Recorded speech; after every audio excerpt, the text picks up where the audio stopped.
പശ്ചിമേഷ്യയിലെ യുദ്ധാഗ്നി ഇന്ത്യൻ മഹാസമുദ്രത്തിന്റെ നീലജലത്തിലേക്കും പടർന്നിരിക്കുകയാണ്.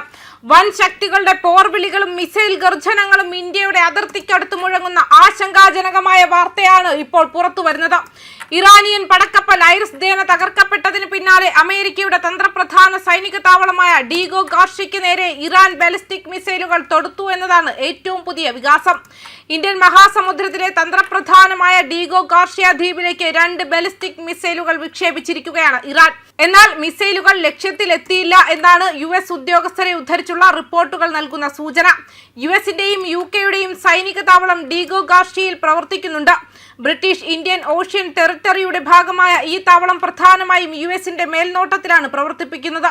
ഇത് Africa, middle east, Asia എന്നിവിടങ്ങളിലെ വ്യോമനാവിക പ്രവർത്തനങ്ങൾക്കുള്ള ഒരു പ്രധാന കേന്ദ്രമായി പ്രവർത്തിക്കുകയാണ്. ഇടത്തരം മിസൈലുകളിൽ ഒരെണ്ണം പറക്കുന്നതിനിടെ പരാജയപ്പെടുകയും മറ്റൊന്നിനെതിരെ US യുദ്ധക്കപ്പൽ SM-3 ഇന്റർസെപ്റ്റർ തൊടുത്തുവിടുകയും ചെയ്തു. US-ന്റെ മിസൈൽ പ്രതിരോധം വിജയകരമായിരുന്നോ എന്ന് വ്യക്തമല്ല. മിസൈലുകൾ എപ്പോഴാണ് വിക്ഷേപിച്ചതെന്നും റിപ്പോർട്ടിൽ പറഞ്ഞിട്ടില്ല. വൈറ്റ് ഹൗസോ വാഷിംഗ്ടണിലെ ബ്രിട്ടീഷ് എംബസിയോ UK പ്രതിരോധ മന്ത്രാലയമോ ഇതുവരെ വിഷയത്തിൽ പ്രതികരിച്ചിട്ടില്ല. ഇറാഖ്, അഫ്ഗാനിസ്ഥാൻ എന്നിവിടങ്ങളിലെ US സൈനിക വിന്യാസങ്ങളിൽ ഡീഗോ ഗാർഷ്യ ഒരു നിർണായക പങ്ക് വഹിച്ചിട്ടുണ്ട്. ദീർഘദൂര ബോംബറുകൾക്കുള്ള ഒരു വിക്ഷേപണ കേന്ദ്രമായും അന്തർവാഹിനികൾ, നിരീക്ഷണ ദൗത്യങ്ങൾ എന്നിവ ഉൾപ്പെടെയുള്ള നാവിക വിന്യാസങ്ങളെ പിന്തുണച്ചും പ്രവർത്തിക്കുന്നു. ഡീഗോ ഗാർഷ്യയുടെ വിദൂര സ്ഥാനം സൈനിക സാമഗ്രികൾ, ഇന്ധനം, ഉപകരണങ്ങൾ എന്നിവ മുൻകൂട്ടി വിന്യസിക്കാൻ അനുവദിക്കുന്നു. പ്രാദേശിക പ്രതിസന്ധികളിൽ വേഗത്തിലുള്ള പ്രതികരണത്തിന് ഇത് സഹായിക്കുന്നു. ഇറാൻ, ചൈന തുടങ്ങിയ എതിരാളികളുടെ പ്രവർത്തനങ്ങൾ നിരീക്ഷിക്കുന്നതിനും നേരിടുന്നതിനും ഇത് നിർണായകമായി കണക്കാക്കപ്പെടുന്നുണ്ട്. കൂടാതെ വിദേശത്തുള്ള ഏറ്റവും സുരക്ഷിതമായ US സൈനിക സ്ഥാപനങ്ങളിൽ ഒന്നായി കണക്കാക്കപ്പെടുന്നു.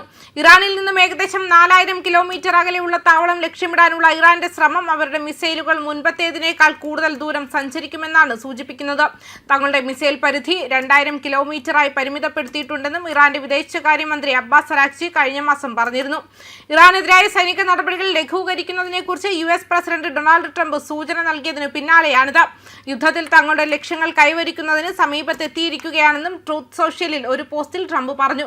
പശ്ചിമേഷ്യയിലെ ആയിരക്കണക്കിന് അധിക മറീനുകളെയും നാവികരെയും US വിന്യസിക്കുന്നതായും US ഉദ്യോഗസ്ഥർ സൂചന നൽകിയിട്ടുണ്ട്. ഭാവിയിൽ സാധ്യമായ നടപടികൾക്കുള്ള പ്രവർത്തനശേഷി വർദ്ധിപ്പിക്കുകയാണ് ഈ വിന്യാസങ്ങൾ ലക്ഷ്യമിടുന്നത്.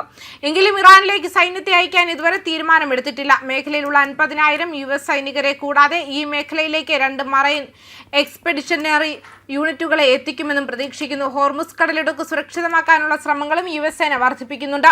ഈ പാത തുറന്നു നിലനിർത്തുന്നതിന്റെ ഭാഗമായി ഇറാനിയൻ ഡ്രോണുകൾക്കും നാവിക കപ്പലുകൾക്കും നേരെ യുദ്ധവിമാനങ്ങളും ആക്രമണ ഹെലികോപ്റ്ററുകളും ആക്രമണങ്ങൾ വർദ്ധിപ്പിച്ചിട്ടുണ്ട്. അതേസമയം ഹോർമുസ് കടലിടുക്ക് വീണ്ടും തുറക്കാൻ ഇറാനെ സമ്മർദ്ദത്തിലാക്കാനാണ് ഖാർഗ് ദ്വീപ് കൈവശപ്പെടുത്താനുള്ള പദ്ധതികളെക്കുറിച്ച് US ആലോചിക്കുന്നതായി റിപ്പോർട്ടുകൾ സൂചിപ്പിക്കുന്നുണ്ട്. ന്യൂസ് ഡെസ്ക് കർമ്മ ന്യൂസ്.